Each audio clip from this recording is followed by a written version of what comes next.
Selamat siang semuanya. Perkenalkan, nama saya Pari Ardiansa. Terima kasih atas waktu kesempatan yang Anda luangkan untuk hadir dalam webinar ini. Hari ini kita akan membahas sebuah topik yang sangat penting dan relevan di era digital, yaitu teknologi dan etika tantangan AI di masa depan.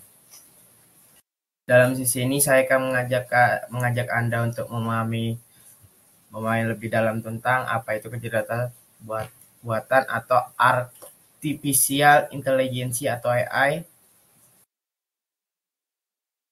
manfaat yang sudah dan dapat dihadirkan, tantangan etis yang dihadapi oleh teknologi ini, serta bagaimana kita sebagai masyarakat dapat berkontribusi agar AI berkembang ke arah yang positif.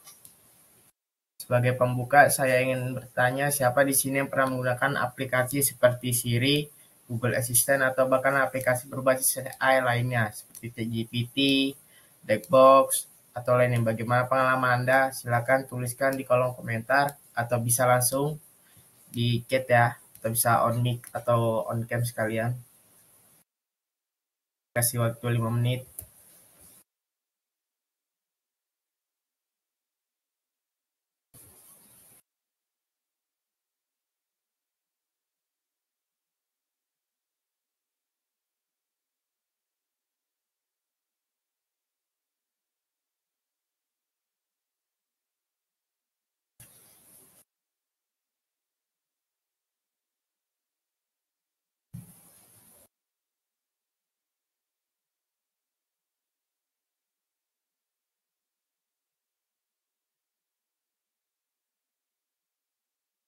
Jika tiada, kita lanjut ke slide 2 ya.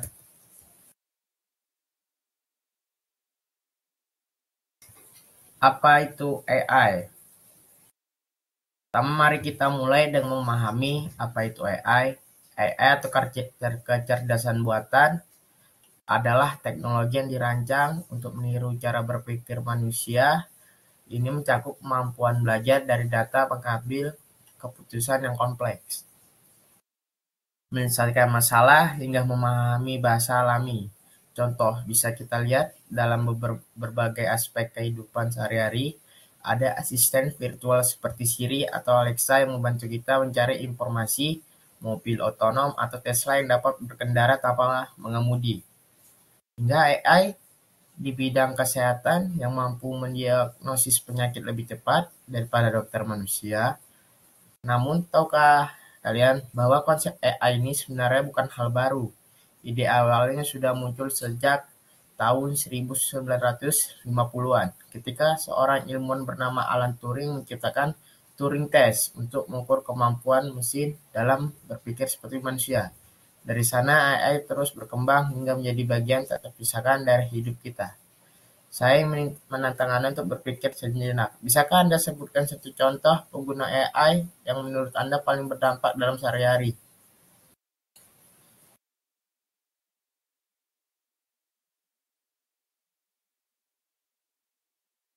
Dan tulis di komentar ya.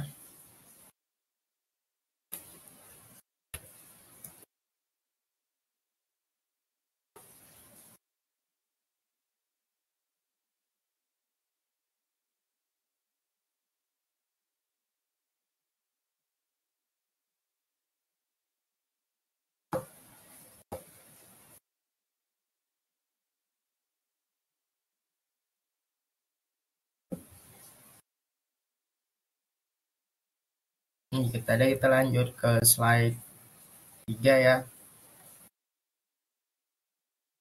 Dampak positif AI.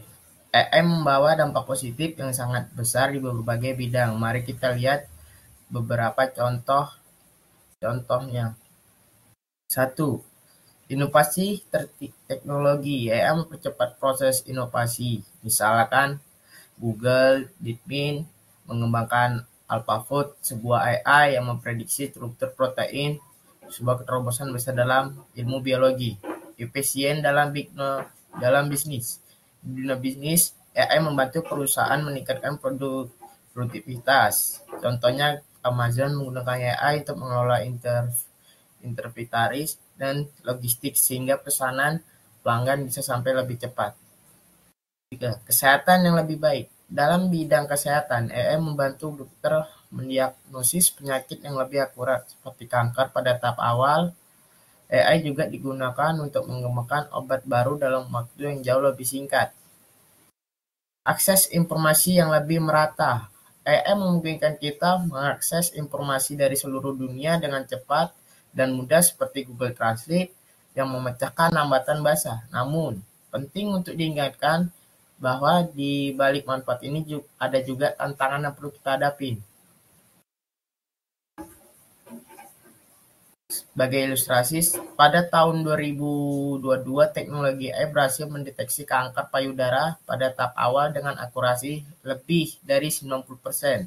Bahkan sebelum dokter manusia dapat mendeteksinya. Bayangkan dampaknya jika teknologi ini diagnosis secara luas.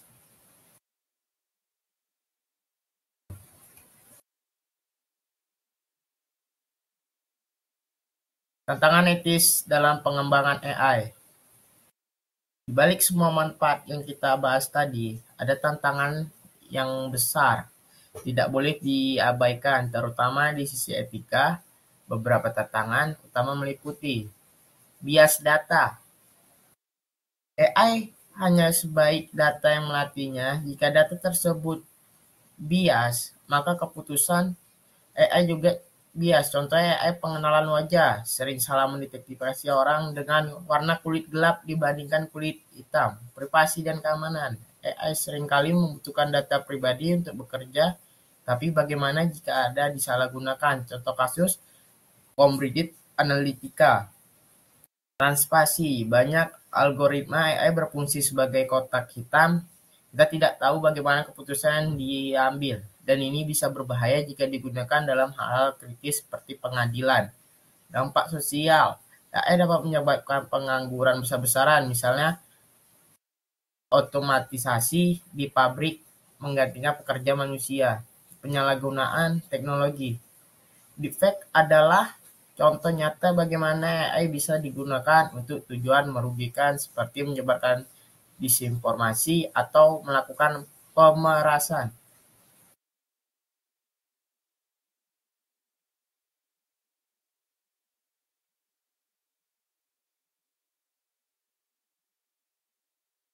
Regulasi dan kebijakan. Untuk menghadapi tantangan tadi, regulasi dan kebijakan adalah hal yang tidak bisa diabaikan. Apa yang bisa dilakukan? Regulasi yang tegas. Pemerintah harus menciptakan regulasi yang mengatur penggunaan AI secara etis. Misalnya, Uni Eropa sedang merancang AI XCT, sebuah peraturan ketat untuk teknologi AI. Kolaborasi global, karena AI bersifat lintas negara. Kolaborasi internasional diperlukan agar ada standar global yang jelas. Transportasi, transparansi, perusahaan teknologi harus bertanggung jawab dan menjelaskan bagaimana AI bekerja. Ini penting untuk membangun kepercayaan publik.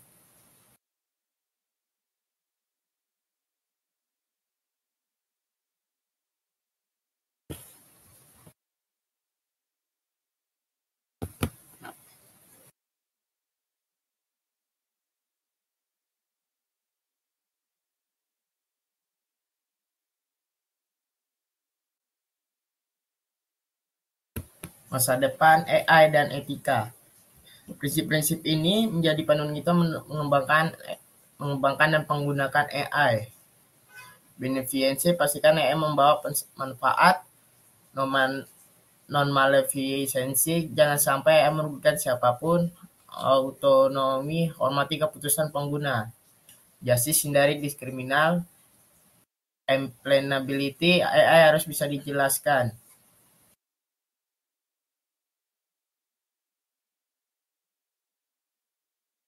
Ketika kita berbicara tentang masa depan AI, ada dua sisi koin yang perlu kita perhatikan. Potensi besar yang bisa dimanfaatkan dan risiko yang perlu diantisipasi. Potensi besar AI. Kemajuan di sektor kesehatan AI dapat membantu menciptakan obat-obatan baru dengan waktu mengembangkan yang lebih singkat. Selain itu, teknologi seperti prediktif atau analisis dapat memantau kesehatan masyarakat dan mencegah wabah penyakit.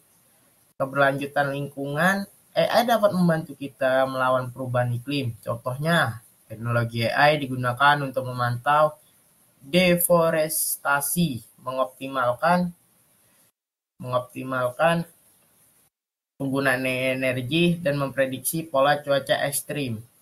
Prediksi yang lebih profesional di masa depan, AI akan memungkinkan pendidikan lebih profesional, di mana kurikulum dapat disesuaikan dengan kebutuhan dan kecepatan belajar setiap individu. Namun kita juga perlu memikirkan tantangan yang ada di depan. Kesenjangan teknologi, tidak semua negara atau kelompok masyarakat memiliki akses yang sama terhadap teknologi ini. Bisa memperlambat kesenjangan ekonomi dan sosial. Dominasi perusahaan teknologi besar seperti Google, Meta, atau Amazon memiliki kendali besar atas regulasi. Mereka bisa memonopoli teknologi untuk kepentingan tertentu. Risiko etika semakin kompleks. Seiring perkembangan AI, masalah seperti privasi, keamanan, dan bias mungkin menjadi lebih sulit untuk diatasi jika tidak dipikirkan dari sekarang. Untuk itu, kita perlu mengambil langkah-langkah yang strategis seperti meningkatkan transparansi dalam pengembangan AI, mempromosikan pendidikan teknologi di kalangan masyarakat, dan kolaborasi lintas negara. Coba bayangkan bagaimana AI akan mempengaruhi kehidupan Anda 10 atau 20 tahun mendatang. Apakah bisa membantu atau justru menimbulkan kekhawatiran?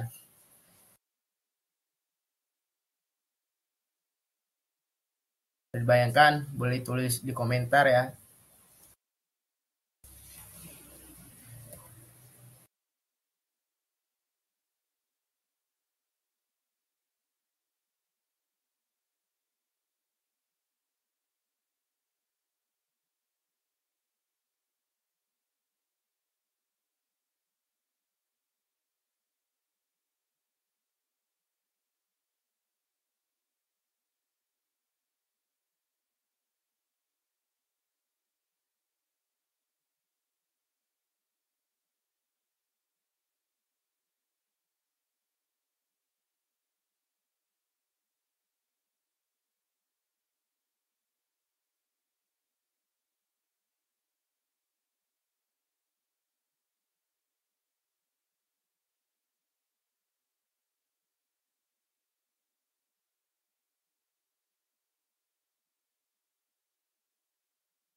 Oke, jika ada kita lanjut ke slide selanjutnya.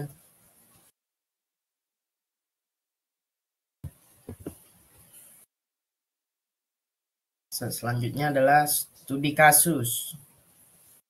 Untuk memberikan gambaran lebih konkret, mari kita bahas salah satu studi kasus yang penting tentang penggunaan AI, yaitu teknologi pengenalan wajah atau facial recognition, kekuatan teknologi pengenalan wajah keamanan publik.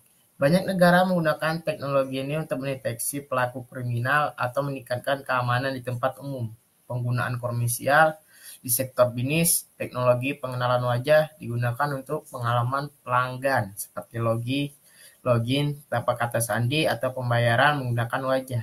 Namun ada risiko besar yang perlu kita perhatikan. Privasi. Teknologi ini seringkali melibatkan pengumpulan data wajah tanpa persetujuan. Di beberapa negara, kamera pengawas dengan pengenalan wajah digunakan tanpa pemberitahuan kepada masyarakat. Bias algoritma. Sebuah teknologi menunjukkan bahwa pengenalan wajah AI lebih akurat untuk orang kulit terang dibandingkan mereka yang berkulit gelap, yang dapat menyebabkan diskriminasi. Penyalahgunaan teknologi. Teknologi ini bisa digunakan untuk pengawasan massal oleh pemerintah, otoriter, atau bahkan untuk kejahatan seperti pencurian identitas. Simpulan dari studi kasus dari contoh ini kita bisa melihat pentingnya regulasi dan transparansi dalam pengembangan teknologi AI. Tidak cukup hanya fokus pada manfaatnya, kita juga harus memastikan bahwa teknologi ini digunakan secara bertanggung jawab dan tidak merugikan hak asasi manusia. Menurut kalian, apakah penggunaan teknologi pengenalan wajah lebih banyak manfaatnya atau risikonya? Bagaimana kita bisa menyeimbangkannya? Kalau ingin tahu boleh komentar di kolom komentar ya. Saya kasih waktu 10 menit.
Bagus, baiklah kalau tiada pertanyaan. Ya, kita sudah sampai di penutupan presentasi ya. Sebagai penutupan, saya ingin menekankan kembali bahwa AI adalah pedang bermata dua. Di satu sisi, teknologi ini menawarkan potensi luar biasa untuk memperbaiki banyak aspek di kehidupan manusia. Di sisi lain, tanpa pengawasan yang tepat, AI bisa menimbulkan tantangan etis dan risiko yang besar. Oleh karena itu, ada beberapa poin yang ingin saya sampaikan sebagai refleksi. Peran pemerintah dan masyarakat. Regulasi adalah kunci, namun regulasi saja tidak cukup tanpa partisipasi aktif dari masyarakat untuk mengawasi dan memberikan masukan pendidikan teknologi.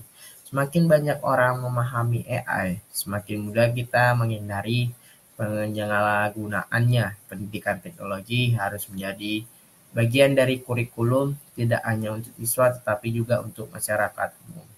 Kolaborasi lintas sektor. AI bukan hanya tanggung jawab pemerintah atau perusahaan teknologi, semua pihak, termasuk organisasi non-pemerintah, akademisi, dan masyarakat umum harus bekerja sama untuk memastikan AI dikembangkan secara bertanggung jawab.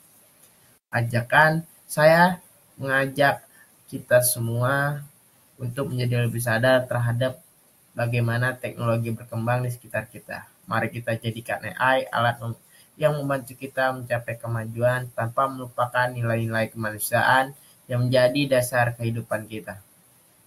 Dan terima kasih atas perhatian Anda. Jika ada pertanyaan, saya sangat terbuka untuk berdiskusi lebih lanjut dalam sesi tanya jawab ini. Dan jika ada pertanyaan, silakan tulis di komentar. Atau on cam bisa juga ya.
Jika tiada pertanyaan,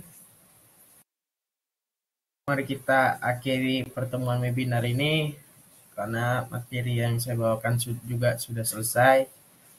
Teman-teman, terima kasih yang sudah hadir.